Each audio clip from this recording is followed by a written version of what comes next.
Aku mahasiswa yang baru saja lulus tahun 2017. Karena saingan banyak dan lahan kerja terbatas sampai awal tahun 2018, aku masih aktif jadi pengangguran. Aktif makan, nongkrong, tidur, dolan, sambil apply sana-sini. Udah sampai nggak kehitung berapa kali ikut interview dan psikotes di Jogja ataupun luar kota Jogja. Lama-lama aku merasa nggak enak sama orang tua dan mulai tertarik sama tawaran teman jadi driver ojol. Lumayan kan, modal motor dan bensin dapat penghasilan. Akhirnya aku daftar. Tidak ada sebulan, aku udah resmi jadi driver ojol di salah satu grup ternama. Aku lagi semangat-semangatnya kerja, pick up order atau food order tengah malam sampai dini hari pun aku jabanin. Pokoknya aku berusaha dapat poin sebagus-bagusnya. Suatu malam, aku mangkal gak jauh dari daerah keuntungan. Sambil makan mie karena udara lumayan dingin jadi bawaannya lapar. Di sana aku banyak ketemu driver. Beberapa di antaranya senior dan aku udah cukup kenal. Enak ya masih muda. Jam berapa aja hajar, ujar salah seorang dari mereka. Enak gak enak pak, udah stres kayak kelamaan nganggur. Hati-hati tapi, sekarang kriminal banyak. Belum lagi apes kalau diboncengi setan. Ah, mana ada yang begituan pak. Tukasku ngeri begitu mendengar kata setan disebut. Minimal sekalilah kita-kita ngalamin itu, anggap aja ospek. Kami pun terkekeh sambil beralih ke topik lain dan melanjutkan makan. Tiba-tiba ada notifikasi masuk, seorang konsumen order gudeg 5 bungkus. Lumayan, udah nyaris tengah malam masih ada yang order. Aku tidak menghabiskan makananku saking semangat dan langsung telepon ke pemesan. Setelah mengkonfirmasi ulang pesanan dan alamatnya, aku menutup telepon dan buru-buru minum. Kamu antar ke apartemen itu? Iya pak, lumayan lah, belum nutup poin saya malam ini. Wah, berani banget kamu. Kalau aku mending cancel.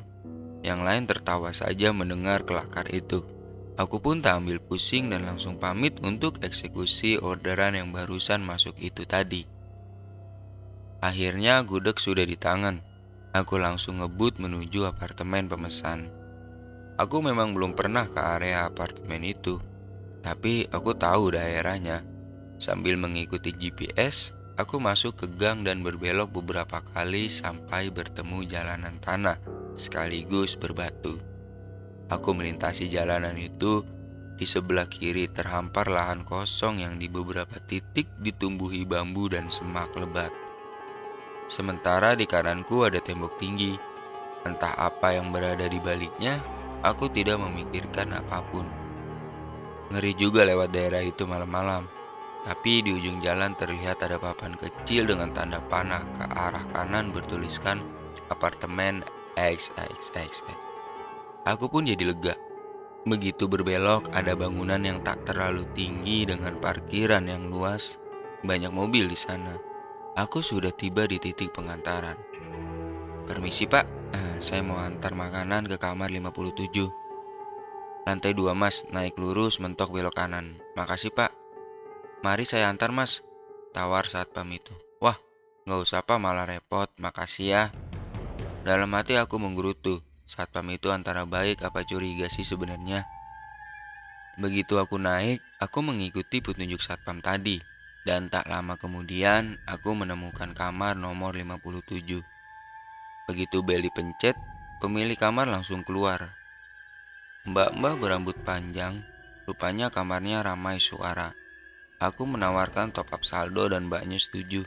Begitu saldo masuk, aku pamit. Mas, mau saya antar? Tanya mbak itu. Wah, gak usah mbak, malah ngerepotin, makasih ya. Nggak repot mas, ntar kalau apes malah kita yang repot. Aku tetap menolak dan pamit. Aku kembali ke lorong tempatku datang dan masih bingung kenapa satpam dan pelanggan repot-repot mau mengantarku sampai seperti itu. Lagi pula kalau dipikir-pikir aturan apartemen cukup longgar karena orang sepertiku bisa masuk untuk mengantar makanan. Nah, tepat ketika aku berbelok ke kiri, harusnya aku tinggal lurus saja dan ketemu tangga.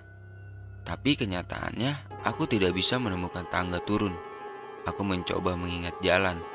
Rasanya nggak ada yang salah, tapi kenapa nggak ada tangga?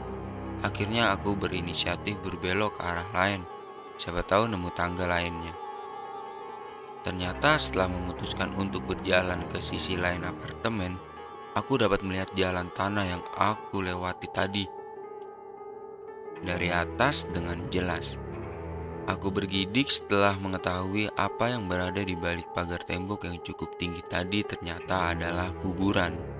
Dari lantai 2 apartemen saja, aku dapat melihatnya sejelas ini. Aku mempercepat langkahku mencari tangga, tapi rasanya sudah berkeliling berkali-kali, tetap saja tidak ada tangga yang mengarah turun. Akhirnya aku sadar bahwa aku hanya berputar-putar di tempat yang sama. Jantungku berdebar. Aku merinding dan mulai ketakutan.